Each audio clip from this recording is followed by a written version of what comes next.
이 시간 누가복음 17장 11절부터 19절 말씀에 근거하여 그 아홉은 어디 있느냐라는 제목으로 하나님의 말씀을 나누고자 합니다. 바로 본문을 살펴보며 말씀을 나누어 보겠습니다. 오늘 본문 11절에 보면 예수께서 예루살렘으로 가실 때에 예수님께서 이제 갈릴리의 사역을 마치시고 드디어 예루살렘으로 향하여 가십니다. 그런데 사마리아와 갈릴리 사이로 지나가시다가 이때 예수님은 갈릴리 사람들이 이 부정한 사마리아 사람들과 부딪히지 않기 위해서, 마주하지 않기 위해서 경계를 따라 만들어 놓은 그 우의 길을 선택하며 가십니다.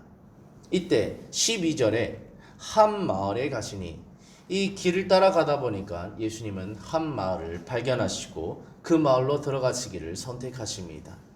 그런데 12절에 보면 나병 환자 10명이 예수를 만나 멀리 서서라고 되어 있습니다. 길을 따라 걸으시다가 예수님께서는 길 한편에 사람들과 격리되어 살아가고 있는 마을 밖의 사람들을 만나게 됩니다. 이들은 나병 환자들이었습니다. 이 나병 환자들은 이 언약 공동체 안에 들어와 살 수가 없었습니다. 그래서 마을 밖에 격리되어서 살아가는 존재들입니다. 이들은 부정한 자들이었기 때문입니다. 그래서 예수님께서는 이렇게 마을로 진입하는 과정 중에 어찌 보면 고의적으로 이 마을 안에 있는 사람들이 들리지 않는, 고의적으로 이렇게 나병 환자들이 사는 곳을 일부러 들렸다가 마을로 진입하시는 모습을 볼 수 있습니다.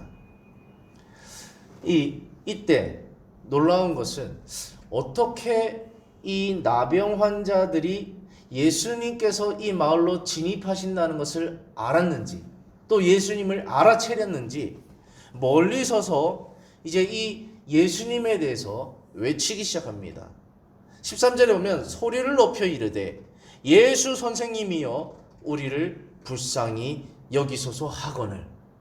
어떻게 예수님께서 마을마다 돌아다니시면서 치유의 사역을 하셨다는 것을 들었는지, 알아보았는지 그들은 멀리 서서 예수님과 제자들을 바라보고 죽어라 외치기 시작하는 겁니다.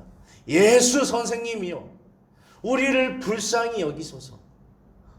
정말로 이 살고자 하는 열망, 치유받고자 하는 열망으로 지푸라기라도 잡는 심정으로 죽어라 멀리 서서 예수 선생님이여 우리를 불쌍히 여기소서 이렇게 외칩니다. 14절에 이때 예수님께서 보시고 멀리 서서 죽어라 외치는 그 10명에 대하여 예수님은 보시고 이르시되 가서 제사장에게 너희 몸을 보이라 하셨더니, 예수님은 뜬금없는 제안을 하십니다. 예수님은 사실 말씀 한마디로 그들을 치유하실 수 있는 분입니다. 너희 병이 나았다. 내 죄사함을 받았노라.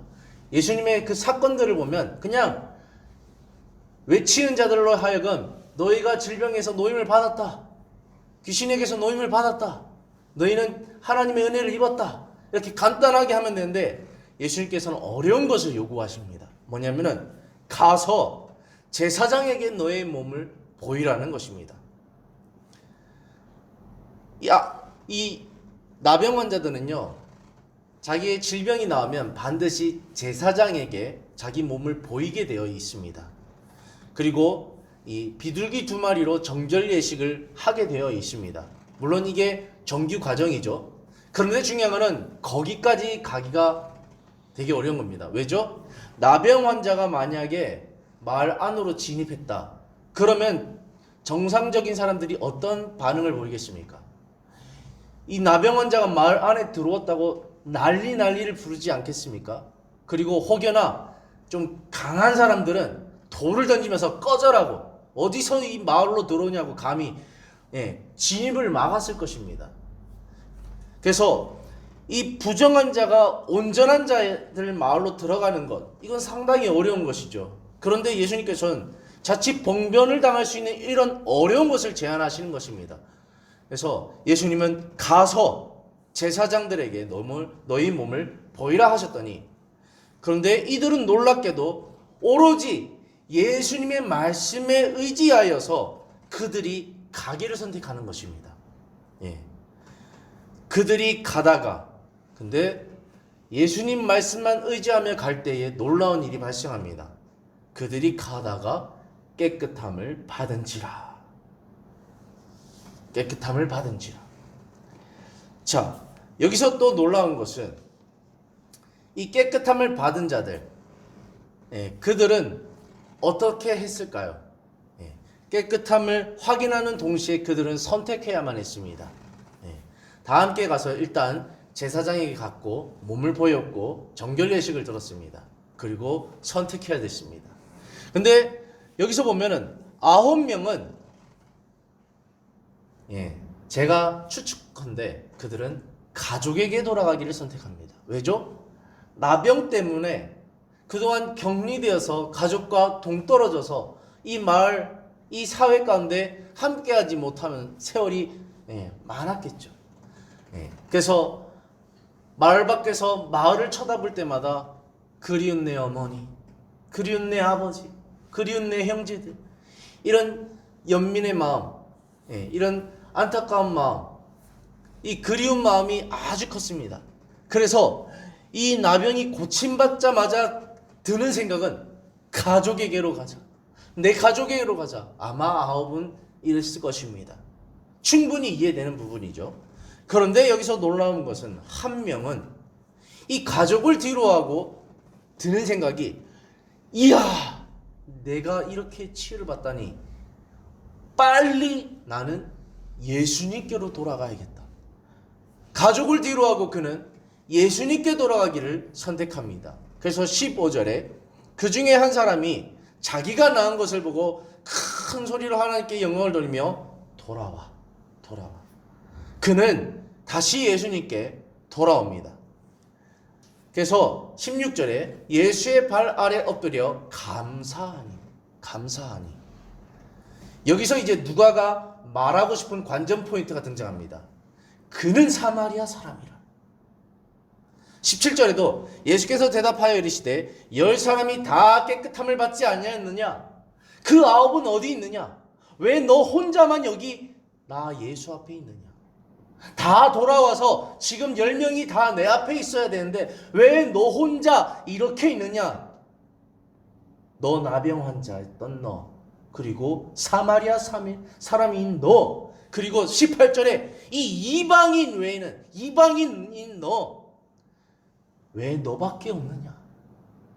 왜 너밖에 하나님께 영광을 돌리러 돌아온 자가 없느냐? 이렇게 질문을 던지십니다. 여기서 누가는 이 나병 환자 10명이 치유받은 이 사건 가운데 고의적으로 이는 사마리아 사람이라, 이는 나병 환자다, 이는 이방인이다, 다시 말하면 이는 부정한 자다 라는 것을 고의적으로 드러냅니다. 그리고 이 한 명만이 오로지 하나님께 감사하였고, 이 한 명만이 하나님께 영광을 돌렸고, 이 한 명만이 정말로 예수를 찾는 자였다는 것을 고의적으로 드러냅니다. 그럼 뒤집어서 왜 이방인이었다, 사마리아 사람이었다, 부정한 나병 환자였다는 것을 누가는 강조했을까요? 9명의 출신이 아마도 대부분 유대인이었을 것이다 라는 것을 강조하기 위해서 역설적으로 뒤집어서 이 한 사람은 사마리아 사람, 이방인, 부정한 나병인, 이것을 강조하고 있는 것입니다. 9명은 질병의 치유만 받았을 뿐 궁극적으로 구원을 받지는 못했습니다. 하나님의 은혜를 잊기는 하였지만 그들은 하나님과 관계하지는 않았습니다. 반면 한 명은 질병 치유와 더불어서 더욱 중요한 하나님의 구원을 누리고 예수님과의 관계를 이어나가는 것을 볼 수 있습니다. 그래서 19절에 보면 그에게 이르시되 일어나 가라, 내 믿음이 너를 구원하였느니라 라고 예수님께서 종지부를 딱 찍어주시는 것입니다. 예수님께서 행하신 이 치유 사건에 대한 누가의 보고, 예수님은 이 누가는 예수님의 이 사건을 통해서 무엇을 강조하고 싶었던 것일까요? 당시 읽는 독자들로 하여금 과연 예수님의 이 사건을 통해서 무엇을 교훈하고 싶었던 것일까요? 몇 가지를 생각해 보면, 첫 번째로 이 이방인, 정확히는 이 사마리아인은 하나님께 감사하는데 왜 하나님을 사랑한다 하고 우리의 하나님이라고 그렇게 외쳐대는 이 유대인들은 하나님께 감사하지 않느냐는 것입니다. 왜 유대인들은 예수님을 배척하고 왜 이방인이나 정말로 사회적 약자계층이었던 창기나 세리나 부정한 자였던 이런 정말로 하나님께 돌아오지 말아야 된다고 생각했던 당시의 통념으로서 그런 사람들이 오히려 하나님께 돌아와 감사하고, 왜 자칭 유대인이라 거룩하다 하나님의 율법을 가진 유대인들은 왜 하나님께 감사하지 않느냐는 겁니다. 왜 하나님께 영광을 돌리지 않느냐는 겁니다. 누가는 이 사건을 통해서 이것을 독자들로 하여금 일깨우고 싶었던 것이죠. 많은 기적과 치유와 회복이 있었음에도 감사하지 않는 이 부정한 마음, 이것을 일깨우고 싶었던 것입니다. 두 번째로는 누가는 이 본문을 통해서 당시 독자들로 하여금 질문을 던집니다. 과연 누가 부정한 자냐? 너희가 눈에 보기에 나병한 자였던 그 자가 부정한 자냐? 아니면 정상이라고 여기는 너희가 부정한 자냐? 누가의 보고에 따르면은 자칭 정상인들이 부정한 자입니다. 왜죠? 하나님께 감사치 못하는 자들이기 때문입니다. 그리고 또 질문을 던지는 것은 이방인이 부정한 자냐 유대인이 부정한 자냐 질문을 던지는 것입니다. 그러나 이 하나님께 감사하는 이방인이 오히려 하나님 앞에 의로운 자고, 자칭 의롭다 여기고 있는 유대인이 하나님 앞에 부정한 자라는 것을 이렇게 드러내는 것입니다. 그래서 자신들이 만들어 놓은 편견의 착각 속에 살아가는 유대인들로 하여금 강력하게 하나님께 옳은 자가, 합당한 자가 되라고 이렇게 촉구하는 것입니다. 또 세 번째로는 기적적인 치유와 회복의 현장, 이 현장에는 항상 다수가 있었습니다. 무리가 있었죠. 그런데 정말로 극소수, 여기서는 9대1입니다. 비율로 따지면 10%죠. 왜 다수는 하나님께 떨어지는 콩고물만 얻어먹고 정작 하나님께 돌아오지 않느냐는 겁니다. 왜 다수는 하나님과 멀어져 있고 극소수만이 정말 하나님을 찾느냐는 겁니다. 우리가 이러한 현장을 이 베드로의 사건 속에서 볼 수 있었죠. 예수님께서 오병이어 기적 이후에 성만찬, 주의 만찬에서 교훈하실 때에 다수가 이제 어려운 말씀이다라고 다 주님을 떠나갈 때 예수님께서 고의적으로 베드로에게 질문을 던졌죠. 너도 갈래? 너도 가라느냐? 다수가 다 떡 먹고 맛있는 오병이어의 잔치를 참여하고 다 이제 콩고물 다 먹고 다 떨어져 나가는데 너도 떨어져 나가겠느냐? 할 때 예수님께서 질문할 때 베드로는 예수님을 택했죠. 이런 것처럼 이 다수는 예수님과 상관이 없고 오로지 소수만이 하나님을 찾는 이 현재 가운데 너희가 다수가 되려느냐? 아니면 너희는 정말로 하나님만을 찾는 소수가 될 것인가에 대한 질문을 던지고 있는 것입니다. 또한 시대 상황상 이 AD 30년의 이야기를 가지고 AD 7, 80년의 독자들로 하여금 일깨우는 것은 뭐냐면은 우리가 다 하나님 앞에 은혜를 입은 자인데 지금 상황이 이렇게 어렵다고 해서 너희가 9명처럼 예수님을 뒤로하고 떠나가는 자가 되겠느냐? 아니면은 정말로 이 한 사마리아인 나병 환자였던 이 이방인처럼 예수님께 돌아와 예수님을 찾는 자가 되겠느냐? 조금 더 심화시키면 너희가 이 시대 앞에 과연 배교하는 자가 되겠느냐? 질문을 던지는 질문도 이 속에 내포되어 있습니다. 네 번째로는 독자들로 하여금 너희는 과연 궁극적으로 하나님의 구원을 소망하고 있는가에 대해서 질문을 던집니다. 이 치유, 예수로 인해 복, 예수님으로 떨어진 복으로, 예수님의 은혜로 인해 떨어지는 이 콩고물, 과연 너희가 거기에만 관심을 가졌던 것은 아닌가? 정말로 너희 마음속에 정말로 이 구원의 소망, 정말 예수 그리스도를 기다리는 이 구원의 소망이 과연 있는가? 정말로 9명처럼 먹고 땡 하는 것처럼 예수님으로부터 치유받고 예수님을 등지는 모습, 과연 심중에 과연 우리 가운데 구원의 소망이 있는가라고 누가는 질문을 던지는 것입니다.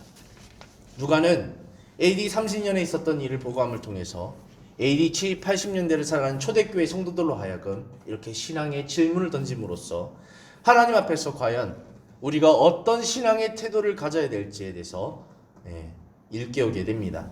이제 말씀을 결론 짓고 마치겠습니다.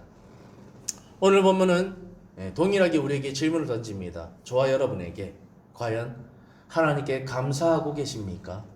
과연 하나님께 영광을 돌리고 계십니까?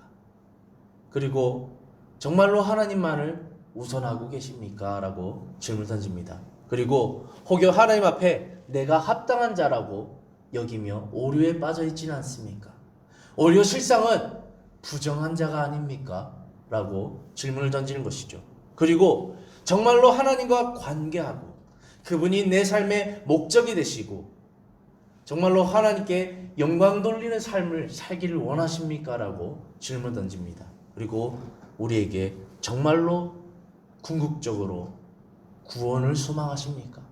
예수 그리스도의 재림을 기다리십니까? 그분을 사모하고 계십니까? 라고 질문을 던지는 것입니다. 오늘 본문은 이러한 모든 질문을 통틀어 단 한 질문으로 우리에게 질문을 던집니다. 그 9은 어디 있느냐? 그 9은 어디 있느냐? 너희는 내게서 떨어지는 치유, 응답, 축복이라는 콩고물을 뒤로하고 오로지 나를 우선으로 여기고 내게 영광을 돌리며 나와 관계할 수 있겠느냐? 이 한 사람이 될 수 있겠느냐? 아니면 9이 되겠느냐? 우리에게 질문을 던집니다. 사랑하는 성도 여러분, 하나님과의 관계 속에 오늘 본문이 교훈하는 이런 불순물들, 이 9명이 가졌던 태도들을 우리에게 제거하고 오로지 주님만을 사랑하고 주님과 관계를 우선시하는 저와 여러분이 되시길 주님의 이름으로 축복합니다. 기도하겠습니다.